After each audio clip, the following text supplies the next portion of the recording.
Panggilan ditujukan kepada orang yang sering main slot atau judi online untuk tidak ketipu sama yang namanya Dewa Zeus. Pertama main kalian dikasih menang agar kalian ketagihan. Jangan terlalu banyak berharap menang, apalagi harus pinjol, ngutang, atau jual perabotan rumah demi depo. Anda miskin, jangan dibikin gelandangan. Anda pintar, jangan dibikin sendiri. Anda cakep dan ganteng, jangan dibikin jelek karena muter otak gimana caranya buat depo. Rumah tangga kalian harmonis, jangan dibikin berantakan. Ingatlah, perbanyaklah sedekah agar rezeki kalian dilipat gandakan. Atas perhatiannya kami ucapkan terima kasih.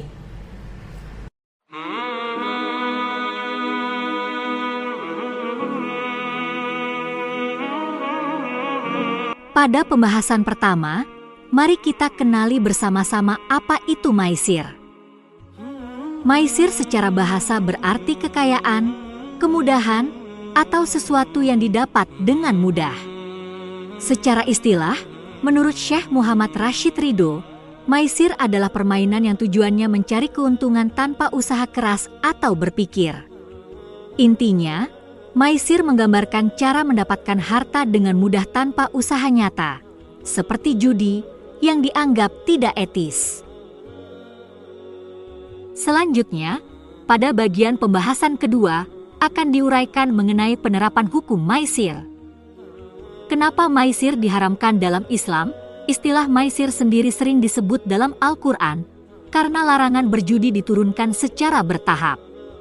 Dalam surat Al-Maidah ayat 90, Allah Subhanahu wa Ta'ala secara tegas mengharamkan maisir karena dianggap sebagai perbuatan keji dan termasuk perbuatan setan.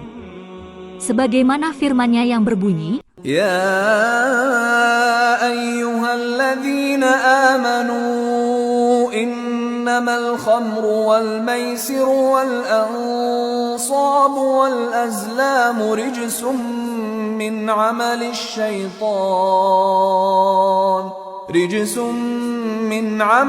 syaitan fajtanibuhu la'allakum tuflihun. larangan maisir tidak hanya disebutkan dalam Al-Quran, tetapi juga ditegaskan dalam hadits. Rasulullah secara jelas melarang segala bentuk perjudian. Sebagaimana sabdanya yang berbunyi, عن أبي موسى الأشعري أن رسول الله صلى الله عليه وسلم قال من لعب بالنرد فقد عصى الله ورسوله. Pembahasan berikutnya akan menguraikan mengenai poin-poin daripada unsur maisir. Dalam maisir, ada beberapa unsur yang penting untuk kita pahami. Pertama, taruhan. Di sini, ada uang atau harta yang dipertaruhkan, dan hasilnya sepenuhnya bergantung pada keberuntungan, bisa menang ataupun kalah. Kedua, permainan dengan taruhan. Permainan dilakukan untuk menentukan siapa pemenangnya, tapi semua peserta mempertaruhkan harta mereka tanpa ada jaminan yang menguntungkan. Ketiga, mengambil harta orang lain.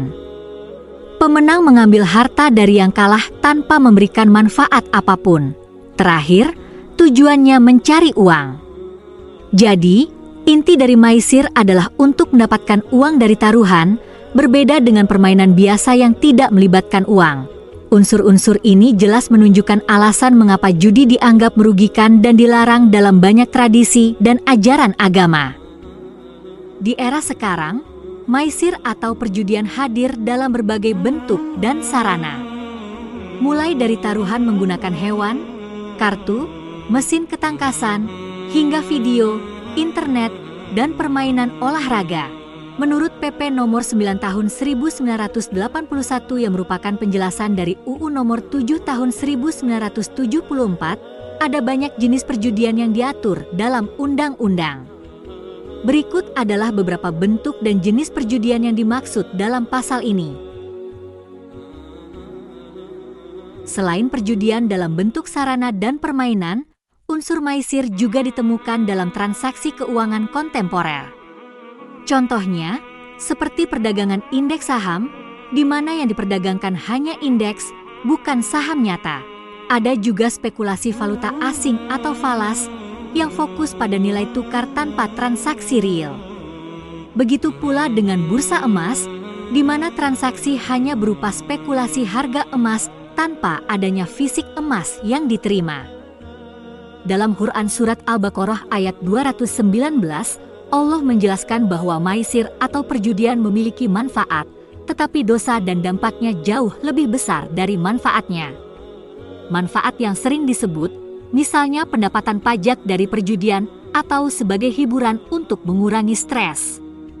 Namun, manfaat ini hanya dirasakan segelintir orang dan bukan masyarakat secara keseluruhan. Sebaliknya, dampak negatif perjudian jauh lebih besar. Banyak orang mengalami kerugian besar, bahkan menjadi ketergantungan terus berjudi untuk mencoba memulihkan uang mereka, yang akhirnya merusak keuangan pribadi. Selain itu, perjudian memicu konflik, meningkatkan tingkat kejahatan, dan seringkali melibatkan pihak-pihak yang ingin melegalkan aktivitas ini dengan cara yang tidak etis. Berdasarkan pembahasan sebelumnya mengenai berbagai unsur, jenis dan dampak maisir atau perjudian, dapat disimpulkan bahwa larangan ini memiliki hikmah yang besar.